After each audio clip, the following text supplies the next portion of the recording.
لو جينا بقى نتكلم عن سيد مشاغب كقبه لمدرج الزمالك، فأعتقد إن دي مش محتاجة كلام كتير مني، ومش أنا يعني اللي هتكلم عن سيد مشاغب.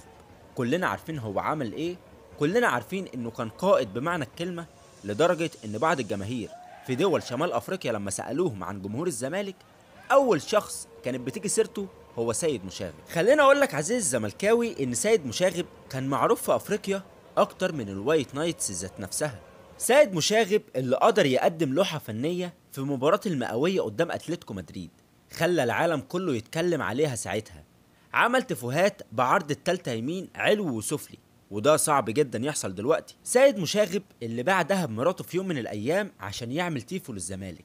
سيد اللي كان هو صوت الألتراس في مصر، وكان بيروح يتظاهر عشان يرجعوا الجمهور تاني. وقلنا لهم عايزين ناخد موقف متحد كلنا نتحرك في كل الماتشات، مفيش حد استجاب. فانتوا وقفاتكم دي اقسم بالله العظيم بتصنعوا تاريخ. بتمثلوا الالتراس في مصر، مفيش غيركم، وانتوا الوحيدين اللي جاتوا وحاربتوا على حقكم. سيد مشاغب كان بيروح يتظاهر قدام المحاكم عشان يخرج بعض أفراد الوايت نايتس، واللي كان من ضمنهم مصطفى دالي، واللي هو بالمناسبة قبه الزمالك دلوقتي.